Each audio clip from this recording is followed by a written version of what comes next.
Can't hear you.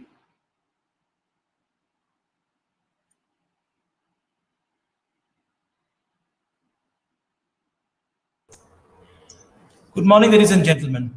And yes, we are now really unmuted. And welcome to day 3 of this virtual international conference. It's my great pleasure to invite for today's session Arundhati Subramaniam, a household name in Indian literature and Indian English writing. Welcome Arundhati Di on board Inspirare Arts Foundation and our collaborative conference with Himachal Pradesh University. Thank you for inviting me. It sounds like an exciting conference. Yes, it has been very exciting last couple of days. We are on the final day of the conference and we are going to talk about Indian English poetry. The session has been titled Detour or Vagabondage, the Ways of Indian Poetry in English. I was talking to Arundhati Di before the session and over email, of course. And this is a huge area to tackle. And Arundhati Di asked me as to how I plan to moor it all. Where do I plan to moor it all? Because it needs some focus. Because otherwise, 1 hour is absolutely nothing. So we decided that we would use our own poetry to somehow make sense of what has been happening around us in the world of Indian poetry in English and in the larger world of arts and literature in general over the last few years, I guess. So without further ado, may I introduce Arundhati Di, who needs no introduction, but I will still formally introduce her for all our listeners here and who are attending here today. Arundhati Subramaniam is the author. I think the count will be different. I have got the Poetry Foundation kind of bio over here of 11 books, but I think that has increased. Poetry and prose. Her book, When God is a Traveler, was shortlisted for the T.S. Eliot Prize. And the latest book that she has written, another wonderful book, is Women Who Wear Only Themselves. In between, she has edited books on Bhakti poetry. She has written wonderful books. We'll discuss all of that. I think I'll pick up on a particularly interesting line from Eunice D'Souza's poem that Arundhati Di, you have used as a kind of epigraph to one of your poems. It is still best to meet in poems. So here we are meeting in poems, 2 poets talking to each other and trying to make sense of our own craft and about the wider world that we write about in general. Welcome again, Arundhati Di. I was trying to prize, when I thought about this title, Detour and Vagabondage, that is it in straying that we find our destined paths? Or is it that staying on beaten paths, we sometimes find our straying? If I could put it that way. So probably I would want to begin from there.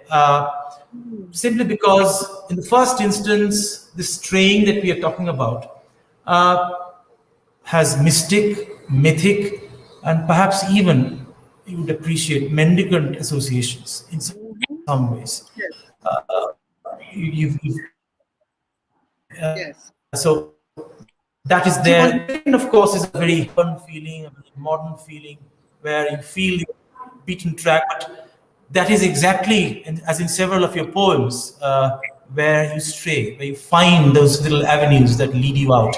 And in the heat and dust of a Mumbai day or a Calcutta day, we find that thing, that's something that takes us out, but also makes us come back to that very same day with a very different perspective, if possible. So I would begin with your take on first the mythic, the mystic, and then I'll perhaps read a poem of yours to put it in context. Arundhati, all yours now. Yeah. Thank you, Debashish. I'm particularly happy to be in conversation with you, having read your work. So there's a sense of kinship that I would like. In fact, I hope this conversation picks up on that and takes it further. About this, when you mentioned this title, Debashish, and I realized I picked it up yesterday and I looked at it, and it struck me as a particularly appropriate title. And the reason for that, there are many reasons for it, but I just want to go first if I'm audible. Am I audible? Okay, because I seem to be getting an echo. You have to let me know if I'm audible. I am. Okay, I'm going to just assume I'm audible and Is continue. it better now? I hope so. As long as you can hear me, I'm all right with that. But the reason I wanted to say that, the reason I want to go back to this notion of the title and see how we can link it to our own poetic practice, in a sense, and our preoccupations, is the fact it actually took me to a line from my introduction to a book that I did some years ago, an anthology of Bhakti poetry called Eating God. It's a book I did for Penguin in 2016, I think. And I have a line there that in many ways encapsulates what I think has been my preoccupation. But I speak of it in terms of my literary ancestors, as it were. It took me time to actually look at the Bhakti poets as part of my bloodline, part of my ancestry. And I say about these poets that they remind us that it is possible to be on a journey that is popular, that is participatory, that is even profane, without ceasing to be a pilgrimage. And I remember being struck by this particular quality in this extraordinary literary inheritance to which we are collectively heir in the subcontinent. And the fact that every detour, every digression, these poets remind us, can actually be part of our journey home. So it comes back to this idea of detour and vagabondage, which, as you point out, has been a mainstay. As I look back on it now, it's been a mainstay of my work in terms of the recurrence of certain tropes. When I look back on my early work, Debashish, I see that, and perhaps this is not surprising, I see that there was a particular preoccupation with the idea of belonging or not belonging. Looking at belonging as a fairly complex condition, culturally, politically, all of that, spiritually, but also seeing unbelonging as a place of tension, it was an edgy, liminal kind of space to inhabit. And so my early work, Where I Live, was the title of my second book of poems. And I was never quite sure of where I belonged, but I knew where I didn't belong. And I knew where I lived. So that became the entry point to a particular kind of poetry. Later, with When God is a Traveler and my most recent book, Love Without a Story, I see that something has shifted. From that preoccupation with unbelonging, I think what began to happen was a certain need to embrace vagabondage, to embrace the journey, all that it took, the heat and the dust and the uncertainty, all of that. And it was on that journey that I think I began to discover what happens a great deal in the poems themselves, which is the convergence of real and mythic journeys all at once. So in my book of poems, you have Mrs. Salim Sheikh, who's a woman whom you might encounter on a Mumbai local train. But you also have Shakuntala, the character from the Mahabharata, Kalidasa's famous heroine. She's also a traveler whom you might encounter on the same life journey. So there's room for the ancient crone poet Avayar, from the great literary ancestor for many of us in Tamil Nadu.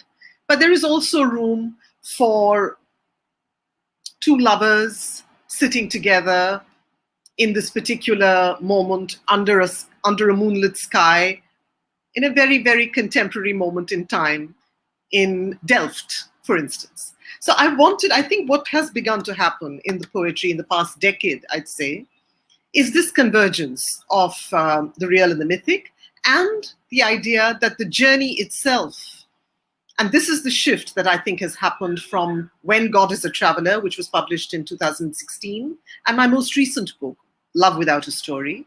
I think the shift that has happened is that the journey is still underway, but Avayar, the most recent traveler that I write of, is no longer a traveler in search of a single destination.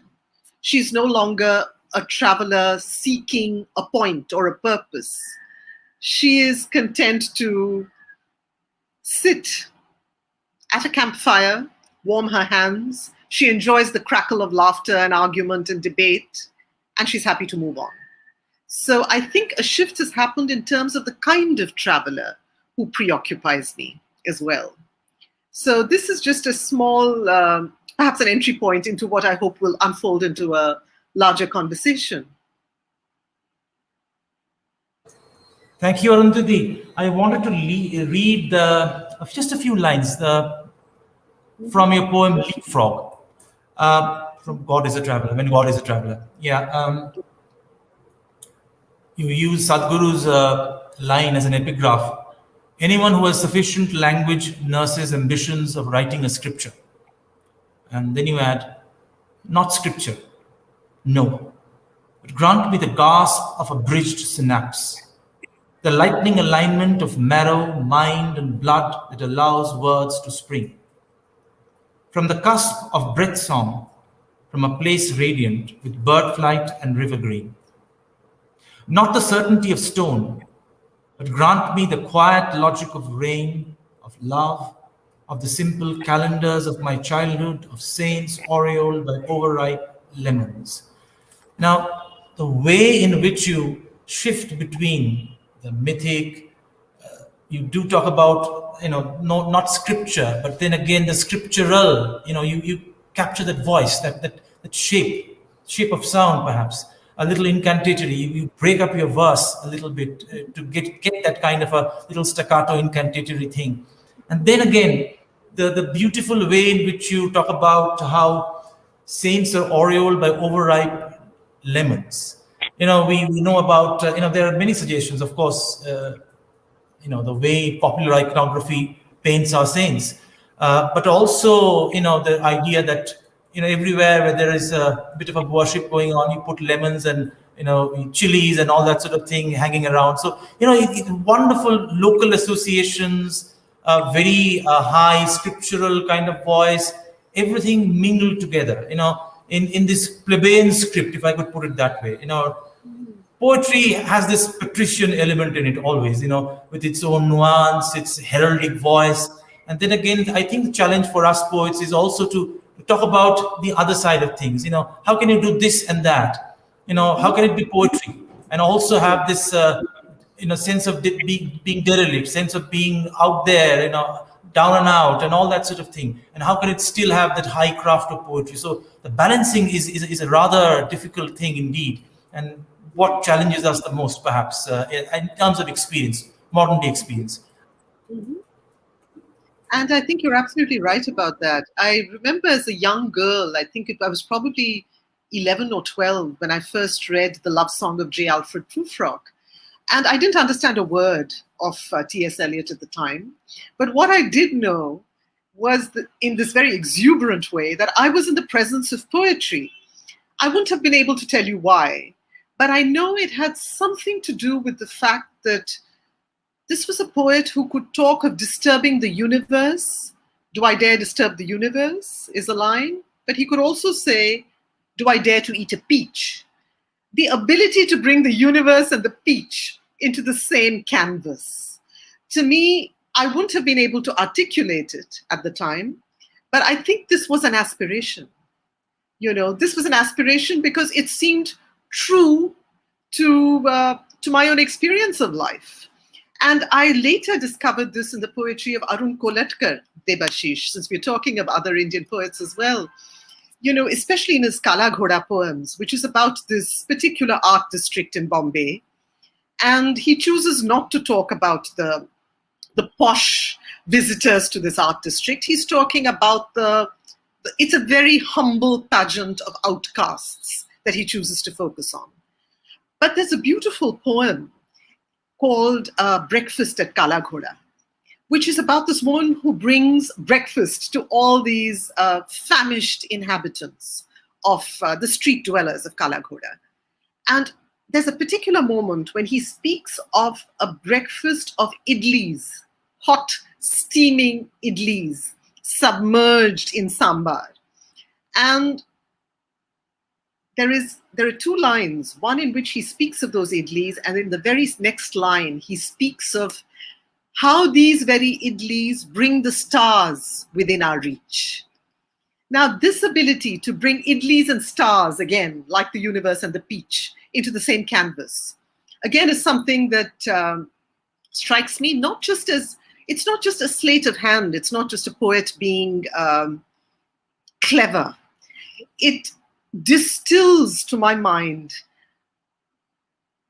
what we recognize as deeply familiar, the ability to bring the mundane and the miraculous into the same frame, and to remind us of something that we always knew, but so often forget, that in fact, the magical and the mundane are inextricably linked, and we just need to be reminded time and again of that essential connection. So I'm glad you mentioned this particular poem, because Leapfrog is one that it goes back, I think the same poem, I don't have it right now with me, or I'm not sure I'm going to be able to find it in a hurry, but it is a poem that for me speaks of the need to leap off the page, which is actually the aspiration of the lyric poem, the way I see it. You know, it's language that aches to defy gravity. And at the same time, it is the joy of poetry, to my mind, is also its sensuousness, its tetheredness to the terrestrial. You know, the fact that it is able to strike this creative tension between the celestial and the terrestrial. I think this is what excites me about poetry. And since we actually mentioned Shakuntala a little while ago, I'd say that that's probably what excited me about her as a traveler as well. The fact that she represents, particularly for me at the start of the poem, she represents this tension between earth and sky. She represents that essential tension. And it took me time. It took me 8 poems and many years to discover that she is not a conflict between earth and sky. She is not a conflict between terrestrial and aerial. She is not a conflict between the mundane and the magical, if you will. She is, in fact, a bridge between the two. She is the axis. That is how important she is. And that became for me a metaphor for being human as well. I think learning to see being human as a possibility rather than as a liability. Arundhati, you do have that line, not scripture, but a tadpole among the stars. Yes. Just exactly what you were talking about. Yes. You're talking about. So you led this. So let me read one of my very short poems, which is called Detours, by the way. It's from my very first collection, First Will and Testament. It's called Detour. Detour, a day of detours to the well-known, a day of delays, a day of plans and maps. The game of avoiding your own shadow played in earnest the day long, defying with feet blindfolded the tick-ticking lizards of familiar places, with tracks of ether like the universe inside a sigh, turning streets into windless alcoves, unmolested by traffic. We breathed the delay of creation. Atoms fallen asleep between us, dreamed of the interim of all action. Between our twin caresses, the evening breathed its mist on our faces. The lights came on, the world darkened into a fearless scab that dares another dark wound. And we walked between places, beyond maps, plans, and words. Detour. Yes. And actually, it reminds me, you have a poem of this kind. It reminds me of the poem you have in your most recent manuscript, Debashish. I wonder if you can find that. And because I read your manuscript almost a month and a half ago, I won't be able to recall the title. But it's about a moment today when you're walking into a space and suddenly, it's somewhere in the UK, and suddenly the Romans come alive. And suddenly the then and there is the here and now. Do you remember it's called Walking with the Romans. Yes, I remember that poem. I'll try and find it. I'll try and maybe read it a little later. I'll find it on my laptop. I'll try and find it on my laptop. But I wanted to take you up on another rather serious issue, which because I believe we are still working in the let's say modernist tradition, if I could call it that way. Although we are supposed to be postmodernist, and but I think our major inspirations were drawn from the modernists, and we are still trying to decode, and we are still trying to evolve from that, taking that as a kind of launch pad. Uh, I wanted to, since you also, when we were discussing what we would be talking about, you mentioned that a possible area might be the Bombay poets, or the Bombay School of Poetry, if I might put it that way. Yeah. So, modernism, do you think modernism arrived in India in different waves? There was no one first big wave of modernism, because on the one hand, there was the Nissim Ezekiels of this world. On the one other hand, you had the Kulatkars and the Chittres, the Lip Chittres of this world. So spaced by about 12, 13 years. So early 50s, and then again the early 60s almost. So two different, I mean, the first one, of course, was the modernism of Eliot and Pound and all that. It came in. But I think the second wave is very interesting, because that's one that kind of evaded the standard British or canon and went more towards a kind of world poetry, as absorption of world poetry.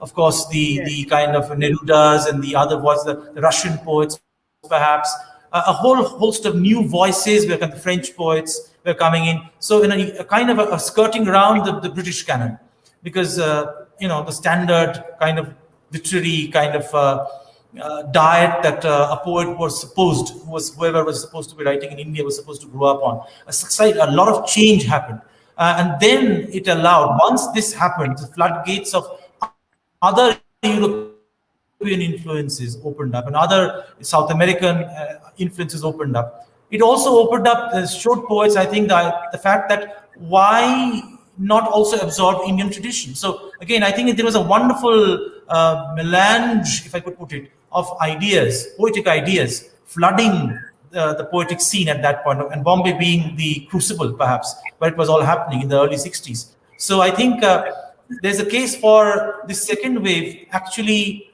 be we talk about post-colonialism in the academy. I think this second wave is something that really starts the post-colonial turn in English poetry, because we kind of escape the Eliots and the Pounds and maybe the Larkins and whoever, the Ted Hugheses, and we start on a different trajectory altogether, an absorption of world poetry, which now also includes traditional Indian poetry.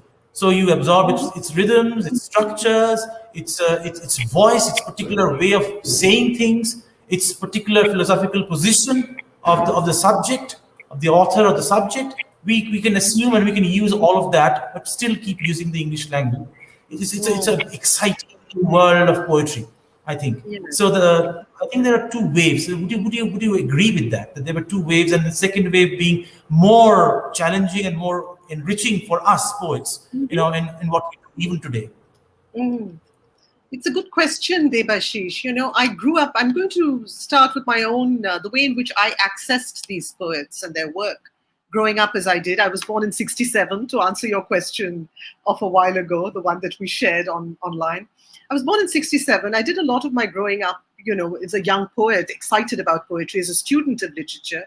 Much of that was happening for me in the 1980s. And on the one hand, there was this marvelous Anglo-American canon, which was what I was studying. But already by the time, there was a paper in Indian poetry in English that was an option for us, as there was American literature and so on. But what was exciting for me is knowing that some of these very poets whom I was studying, Giv Patel, for instance, on Killing a Tree, which I studied in my 10th standard, I think, in school, or Nissim Ezekiel, whom I also studied in the 10th, when it was, I think, the Night of the Scorpion. It was exciting for me to know that these poets actually lived in my city, and that on occasion they could actually come to class and read these poems out for us. So for me, this was, I think it was for me, what was deeply important at that time was knowing that it wasn't just the dead white male poets, whom I'm not castigating. I'm grateful that they exist. I'm deeply grateful for my Keats.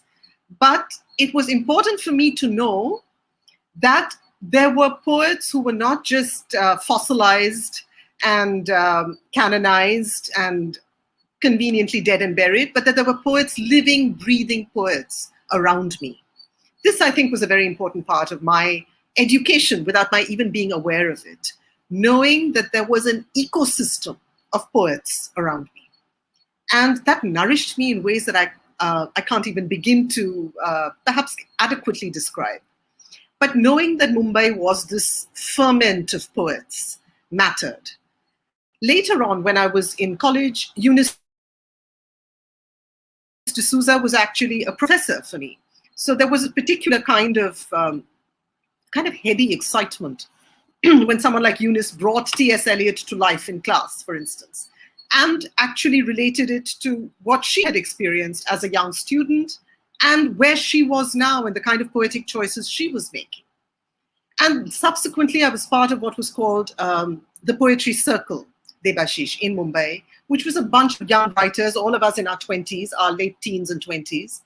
And this is people as diverse as, there were several of us, Ranjit Hoskote, there was Masood Taj, Jerry Pinto, many of us who would meet often.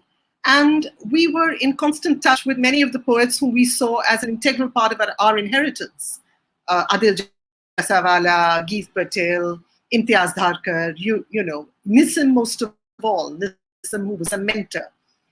So when I look back on this whole melange of influences, I'd say I grew up with certain ingredients that I recognized as important. I recognized, for instance, the importance of just attention to form. That was something that the modernist poets were particular about. Nissim Ezekiel would constantly be chopping off commas and pruning sentences in a poem. Most of his attention, if you showed him a poem, was to craft and to what you were doing with your craft. Now, this for me was hugely important and hugely exciting. And the Poetry Circle as well was important because we weren't just having ideological conversations, which was very much the zeitgeist of that moment. The conversations coming in from the social sciences were the conversations invariably that percolated literary conversations as well. But I think we made a very deliberate effort to talk about form and what form meant to each of us. So for me, when I look back on that inheritance, I would say the preoccupation with form and at the same time, the awareness that a lot more is going on in a poem than mere content, that's one, an ideology, that's enough for another, that there is a lot more that's important, vital to a poem, and that therefore craft is not a dirty word. This was an important part of my growing years and formative years in poetry. The other was the realization that there were multiple canons, that this was one possible way of looking at poetry, but even while we aspired towards towards defining a good poem, that we were always aware that there were going to be other organisms, verbal organisms that would come around and shake up our ideas altogether. So that these were fallible ideas, that this was not a dogmatic position. This, I think, was also very important. So Nissim Ezekiel's Indian English poems, for instance, there was an affection, there was an irony, but there was also an affection in those poems, in those ways in which he talked of multiple idioms, allowed for multiple idioms to enter the regular Anglophone register of poetry. And subsequently in my own life, as a certain spiritual journey took on a certain momentum and became particularly important, I think the poets who became increasingly important to me were poets like A.K. Ramanujan and Arun Kolatkar as well, for his translations, Chitre as well. Chitre's translations of Tukaram, Arun Kolatkar's translations of Tukaram as well, and A.K. Ramanujan's magnificent translations of Nammalvar and, of course, the Veerashaiva poet saints. To bring them alive in this kind of modern, accessible, terse, colloquial, slangy sometimes idiom, and never at the same time losing track of the fact that these were voices of a particular moment. I think bringing them alive in this fashion has been one of some of the greatest contributions of these poets. So I'd say, yes, I see, when I go back to what I said earlier, Debashish, about the Bhakti poets being part of my genealogy. I think this was an important act for me to, in my own life as a poet, to claim them again, repossess them, and to see them as part of my ancestry, not as creaky specimens, but an integral, nourishing part of my ancestry. Without them, I think my own understanding, my own poetic practice would have been that much more impoverished. So I think we're talking about an exciting time now where, yes, we speak in English, fully aware that English is an Indian language, as Indian as cricket, as Indian as democracy. And unapologetically, we speak of English as yet another Indian language. And at the same time, we are able to move seamlessly between Avayar,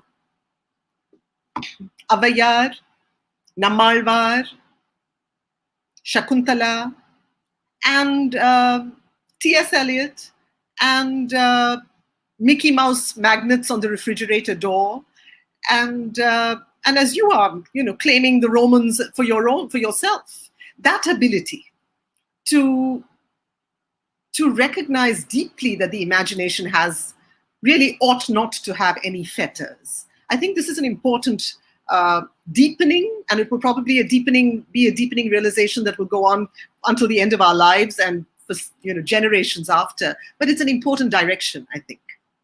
The ability to realize that all these are part of our inheritance, not just one or the other. It's not either or, it's both.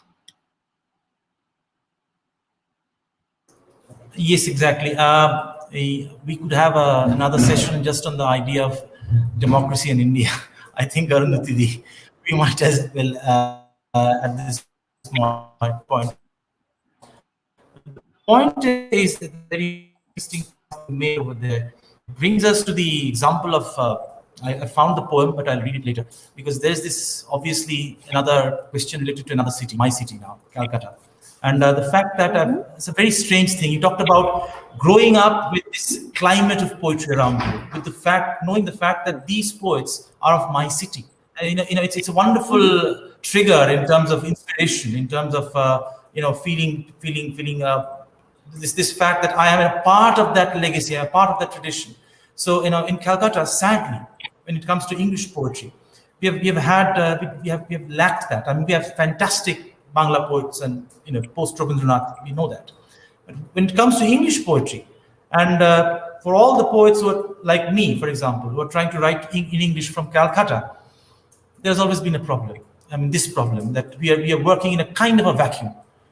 So we have to import, we have to gain access to other clubs, to other, you might say, enclaves, to other areas of the imagination or of the world. So, but in our own city, we find that we are such, especially when you're a very young poet, we talked about coming out of college or, the very early years, you need that.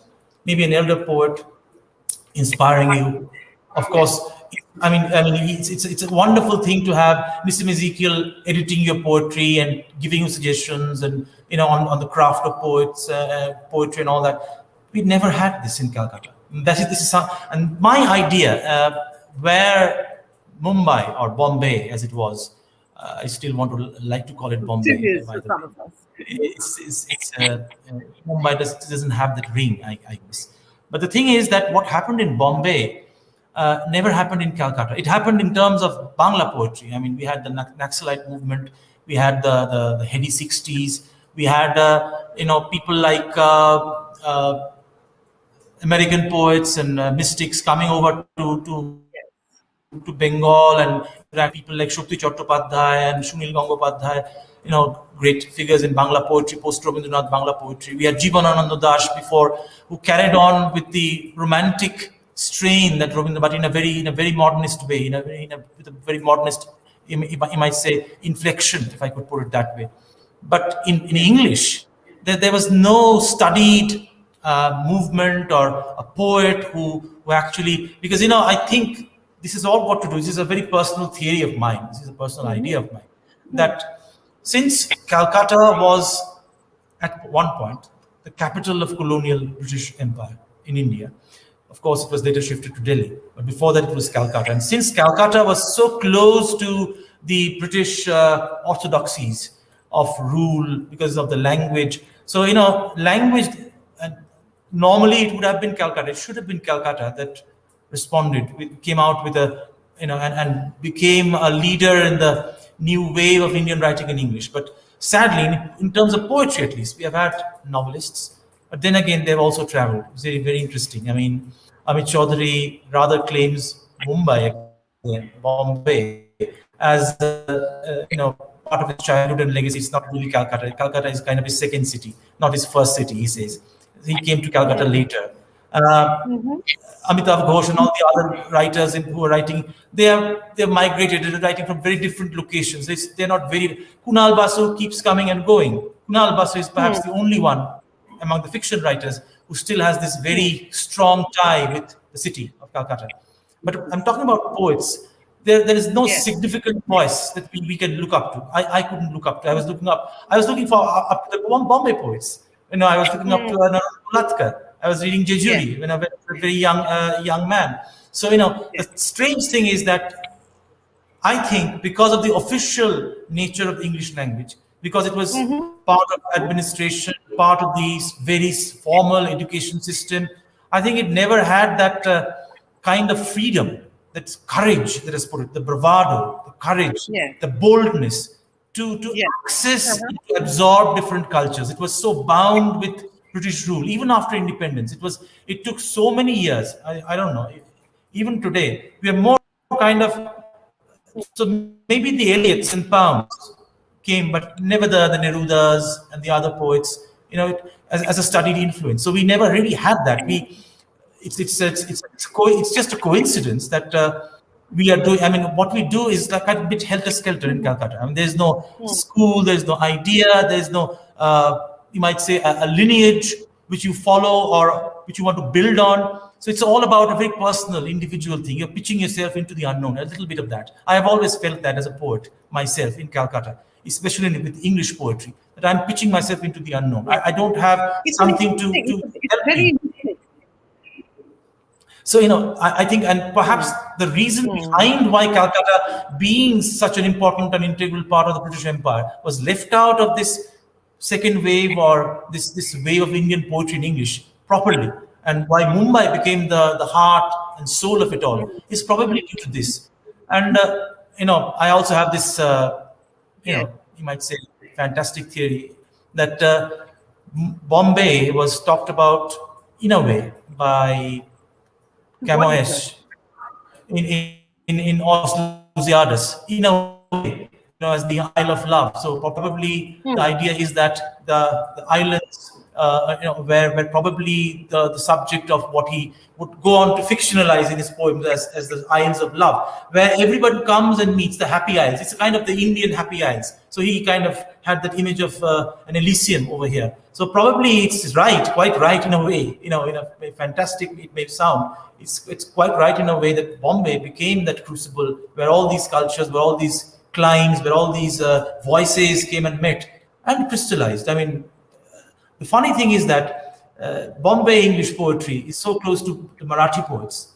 But here, I mean, it affected Bangla poetry, but never affected English poets here. So it's a very strange occurrence, let's put it this way, that in Calcutta, whereas Bangla poetry flourished, absorbed European influences and became stronger by doing that, English poetry never really took off in the same way. We had these wonderful examples of Dilip Chitre and Arun Kulatkar writing with equal ease in English and in Marathi. We haven't had a figure over here who is equally, at home, Bangla and in English, maybe doing this over here. So I think the two traditions somewhere, I think, and the English tradition and the writing of the traditions of English writing in Calcutta, poetry I'm talking about only, is perhaps suffered because of that. if there were more exchanges between Bangla and English, if there were more exchanges, Yes. and if we could absorb the entire culture together as it happened in Bombay, I think it would have been a much healthier, much better tradition. And so what I do personally, what I do is kind of a voice.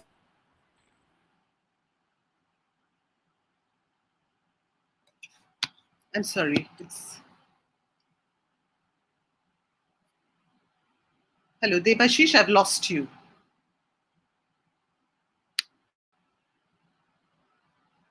I'm sorry, I think we've lost our connection. Ah, yes, Can we you are hear me? back. We I are think back. I've lost you. Right. So, All right, you're back. yeah. Yes. So, You were saying, I'm sorry, I missed the last part of what you were saying.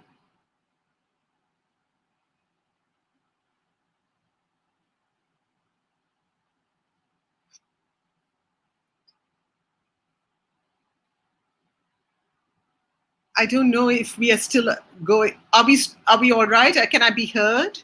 Because if so, I can't hear Debashish. So I need someone to Akash. Maybe you can let me know if I can be heard. Akash, you need to text me and let me know if I can be heard.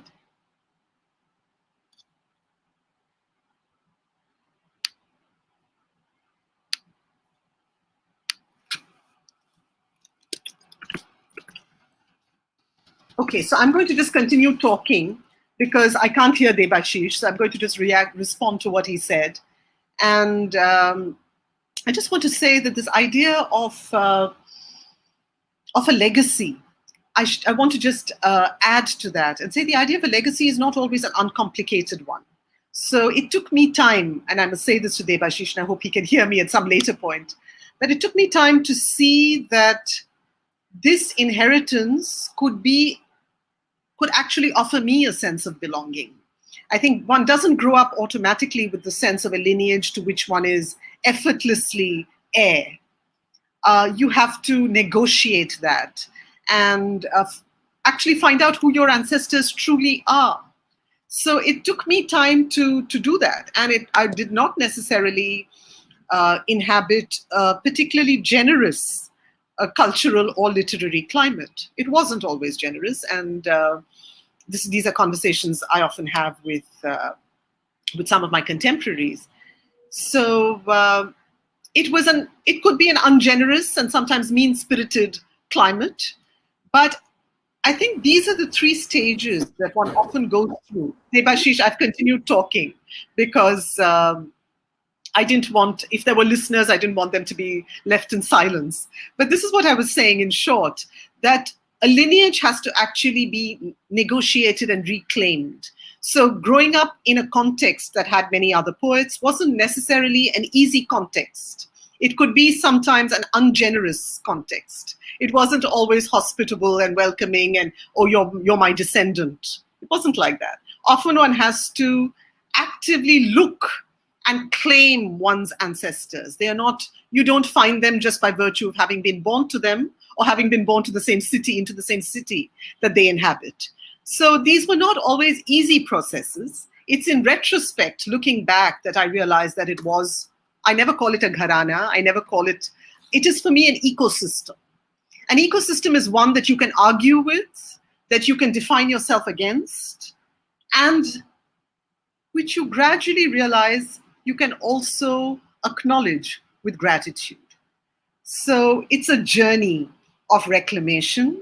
It wasn't something one was effortlessly born into. That's what I'm trying to say. I think this is probably true, and many writers might actually see a trajectory here. I think initially one is aware of a canon, and one very often as a young writer, you want to belong, you want your place in that canon.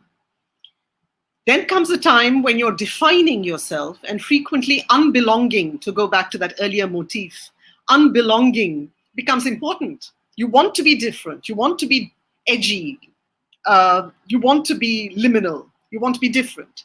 You're defining yourself against your forebears, as it were. And then, of course, comes a certain process, I think, of settling down and to being yourself.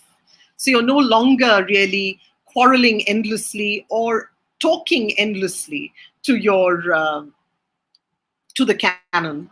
You're actually selecting strands that begin to feel deeply familiar. And it's that sense of kinship that sustains you, but you're actually on a journey of just being more and more yourself. And I think that's an important part also of one's journey, moving through those stages of literary apprenticeship into oneself.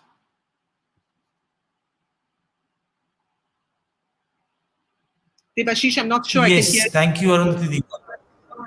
you. Yes, I hope you can hear me, I can hear you Arundhati. now. I can hear you now. Okay, right, right.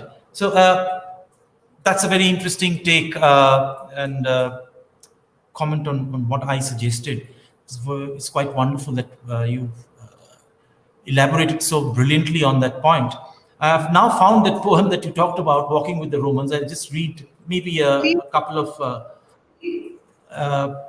stanzas out of that. Mhm. I'll begin. Walking with the Romans. This is from a forthcoming collection, which Arundhati has been very kind to write a blurb on. It's called Legion of Lost Letters. It's to do with lives of commoners in Roman Britain and other parts of the Roman Empire. So this is a poem called Walking with the Romans. You can try on a toga here without shouldering ice ages of history. The squeeze of, or is it this poem that you wanted, or I think that the other one where I talked about Inspector Wexford, or I think I think was you're it that walking. poem I that you have wanted? an image of you walking into a into an English common or something like that, and the Romans suddenly, Right. uh, Yeah, the yeah, I present. think that's called Peddars. Mhm. Yes, yes, yes, yes. I'll just find the poem. But while you're looking for the poem, Debashish, I think it would be interesting if you also talked about this sense of elsewhereness that I spoke of at the start, Exactly. because the sense, it's the point at which I feel a certain sense of connection with your work, because we live in times that are constantly reminding us, if we were to just spend our lives listening to voices on the news at 9, television debates, newspapers, we would actually feel completely anachronistic. We don't belong. We are not relevant. We are not doing all the things that count. We are not practicing even an art of much consequence, into inverted commas. But this ability to immerse oneself, and this choice, much more than even ability, this choice to immerse oneself in what might seem like a parallel reality and elsewhereness, knowing that this choice is not escapist, but is deeply enriching for ourselves and hopefully for the world that we inhabit. Hopefully. I think this is, it's an act of faith in a way. And I want to know something about how you make that choice, this choice to immerse yourself in this elsewhereness, particularly in this book, where the preoccupation is with another era, another moment, which you make seem intensely present, intensely now. Tell us about that choice. Yeah. So I just found the poem. It's called Wayside Notes. Mhm. No one told me the Romans were here, or that they walked down this cold, earthy trail, leaving this giant footprint that the map calls a thicket. A footprint in which mold has been planted by history. That scene of prime man, always at hand, whenever nothing happens. Like an Admetus taking a stroll trying to lighten a heavy heart after a light lunch, or an Agrippina waiting with fallen autumn leaves for the sun to fall asleep, trying to plant the evidence of events that somebody in amnesia's future might ferret out. No one told me that there were Romans here, walking right ahead of me. I thought I was in Wexford country, but not quite. It seems that I have a Caius and a Gaius and a Sextus for company, as they pore over the dog's tail of native roots and straighten them with the disdain of a librarian who presses out dog ears, of what nightly wayfaring scholars are up to, thus erasing paths. The Sweat and Loam underpass here is built on arches of Roman ribs.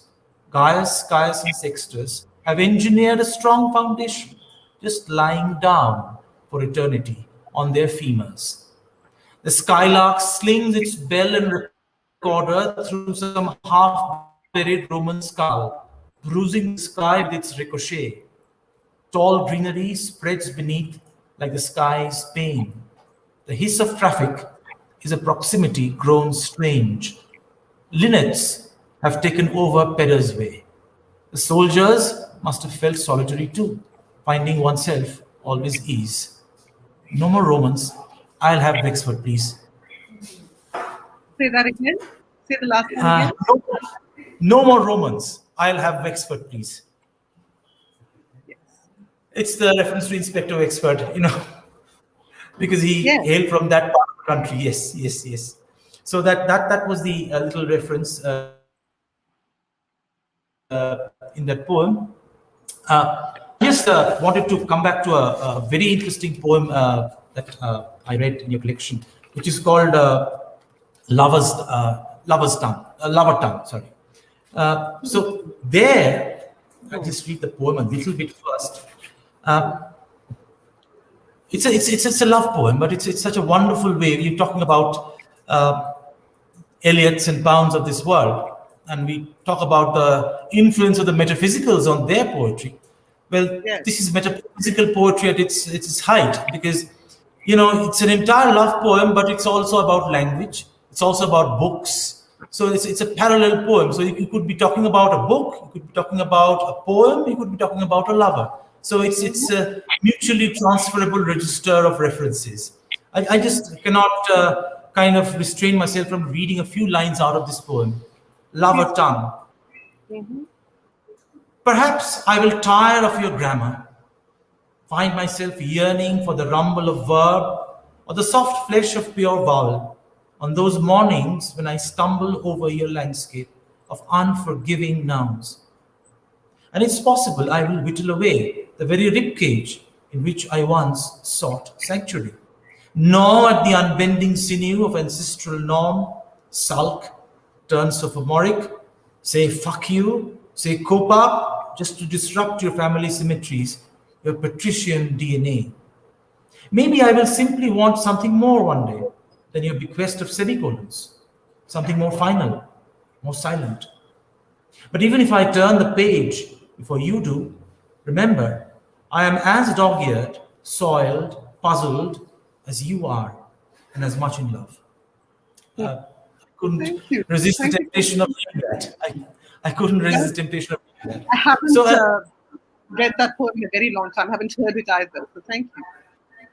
uh, so the thing is, we're coming to the end of our kind of 1 hour session, but we still have a few minutes. Good. I would want you to read one of your favorite poems, Arundhati, for us. I've been reading your poems, but I think I'm you should glad read one you of your. have it. I cannot tell you what a relief it is to actually have someone else reading. Honestly. But let me just read you, since we're running short of time, let me just read you the very first poem from 8 poems to Shakuntala. I want to read it because it implicates many of the themes we've discussed so far. Yes. And we were talking about elsewhereness and your need to write of the Romans, for instance. My need Exactly. to talk of the Bhakti poets, or my need to write of Shakuntala. And to see what happened in some moment lost in the swirling mists of time, to see that as intensely present, intensely here, intensely now. I think this is something that fascinates me, certainly. I see that fascination in your new manuscript as well. So this is a poem in acknowledgement of that. 8 poems for Shakuntala, and I'll read perhaps just a couple. So here you are, just another mixed up kid, daughter of a sage and celestial sex worker, clueless like the rest of us about your address, hermitage, or castle, earth or sky, here or hereafter? What did you expect? What could you be but halfway, forever interim? What else but goddamn human? The trick, Shakuntala, is not to see it as betrayal, when the sky collapses and closes in as four windowless walls with a chipped Mickey Mouse magnet on the refrigerator door, or as eviction, when the ceiling crumbles and you walk into a night of stars. And I'm going to move to the last section, to a section 5 of this poem and conclude with that. This is the moment when Shakuntala meets Dushyanta, the lovers meet. An ancient moment, a contemporary moment. The same hackneyed script, the same old cast, springtime and the endless dress rehearsal. A woman, lustrous-eyed, a deer, two friends, the lotus, the bee, the inevitable man, the heart's sudden anapest. Nothing original, but the hope of something new between parted lips. A kiss, jasmine, lapis, moonshock. And around the corner, with the old refrain, the chorus, Sanskrit, Greek, whatever. It's never close enough. It's never long enough. It's never enough. It's never. Thank you. Thank you, Arundhati. That was a brilliant reading, and two lines kind of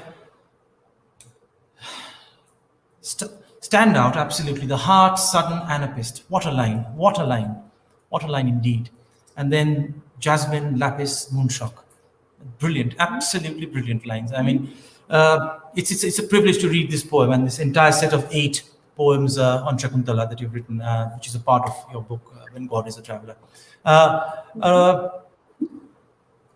Arundhati, we have come to the very fag end of our little tete-a-tete. I thank you again. We have been able to touch certain areas and domains of Indian poetry in English and our own poetry, our own visions and our own plans for the future, perhaps. If I might just tell you that in addition to the Legion of Lost Letters, I've just finished a manuscript. It's just about very nascent. Another one? 40 poems. 40 poems on Indian miniature paintings.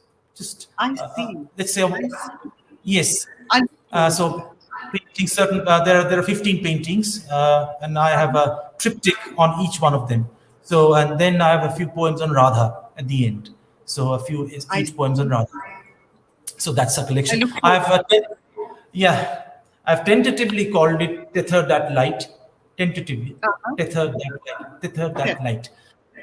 So that's a tentative title as of now, and let's hope that we can move to kind of edit the poems.